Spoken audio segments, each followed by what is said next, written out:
In March of 1998, Amy Lynn Bradley was traveling with her family on a Caribbean cruise aboard the Royal Caribbean ship, Rhapsody of the Seas. Amy was 23 years old. She had recently graduated from Longwood University with a degree in physical education and was preparing to begin the next chapter of her life. Friends and family described her as calm, responsible, and thoughtful. She was not impulsive or reckless.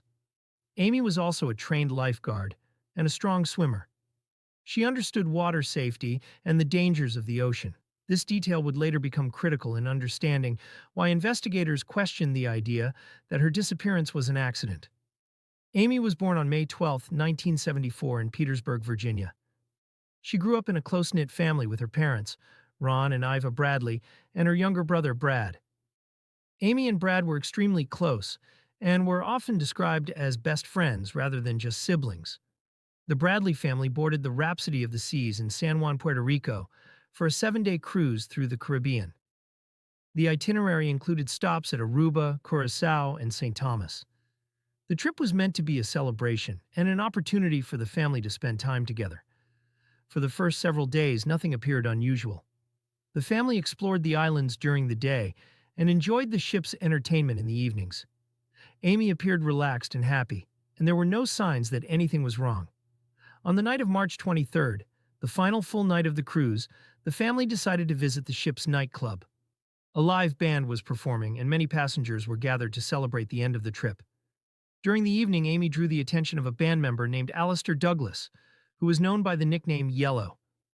According to multiple accounts, his behavior toward Amy was persistent and made several members of her family uncomfortable. Amy's father noticed that Yellow repeatedly approached her, attempting to engage her in conversation and staying close despite her lack of interest. Amy remained polite, but distant, and stayed near her family throughout the night. Around 1 o'clock in the morning, the Bradley family decided to return to their cabin. Amy and her brother shared a room with a private balcony, while their parents stayed in the adjoining cabin next door. Amy and Brad stepped out onto the balcony to enjoy the warm night air and the sound of the ocean below. They talked quietly and watched the water as the ship moved through calm seas. At approximately 3:30 a.m., Brad went back inside to sleep. Amy remained on the balcony, sitting in a deck chair and looking out at the ocean. This was the last confirmed time her brother saw her.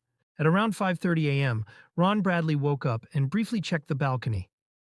Amy was still there, asleep in the deck chair. She was wearing the same clothes from the night before.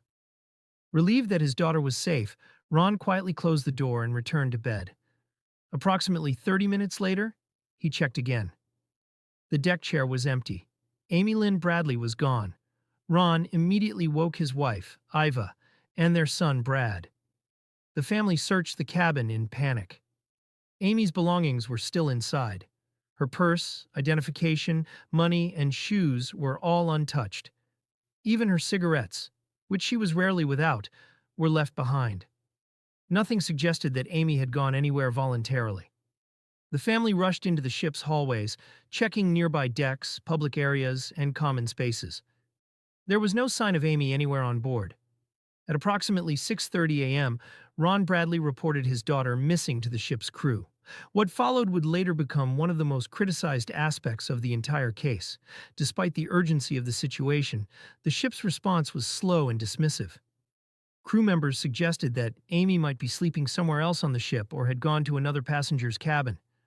No immediate ship-wide announcement was made. No comprehensive search was launched right away. The captain was informed, but the ship was not sealed. This delay proved critical.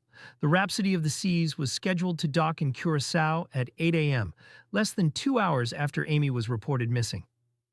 The Bradley family begged the ship's officers to delay docking and prevent passengers and crew from leaving the ship until a full search could be conducted. Their requests were denied. At 8 a.m., the ship docked as scheduled. Thousands of passengers disembarked. Hundreds of crew members were free to leave the ship. Any opportunity to contain the situation was lost. By the time a proper search of the ship was finally conducted, hours had passed. Potential evidence may have been destroyed, and possible witnesses had already left the vessel. As investigators began interviewing passengers and crew members, a disturbing pattern emerged. Amy had not simply vanished. Multiple people claimed they had seen her after she was supposedly gone. As investigators continued interviewing passengers and crew members, the case took a far more disturbing turn. Several witnesses claimed they had seen Amy after the time she was believed to have disappeared from the balcony.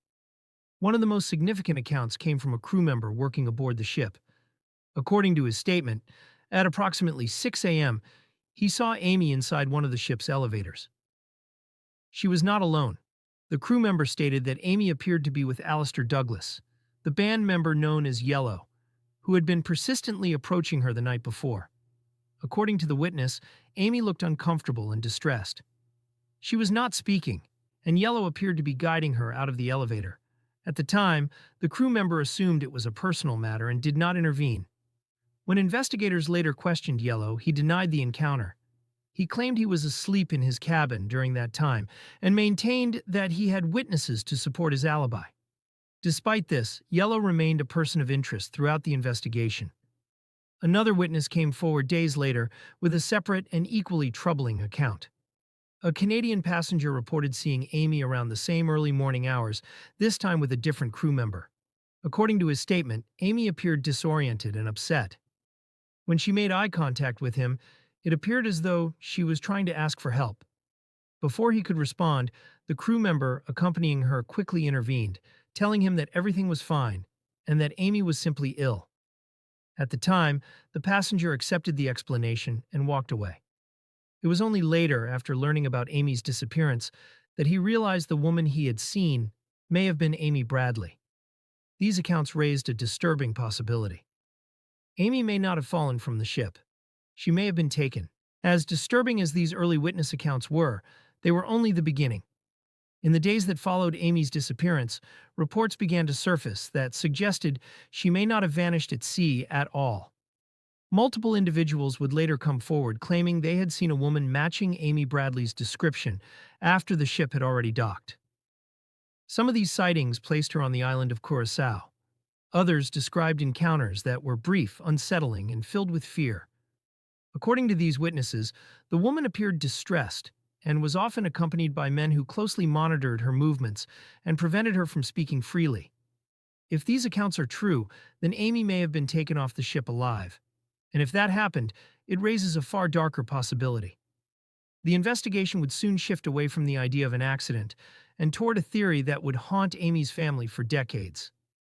A theory involving abduction and human trafficking. In the next part of this investigation, we will examine the post-docking sightings, the involvement of international authorities, and the evidence that suggests Amy Lynn Bradley may have been alive long after she was declared missing. Because what happened after the ship reached shore may be even more disturbing than her disappearance at sea.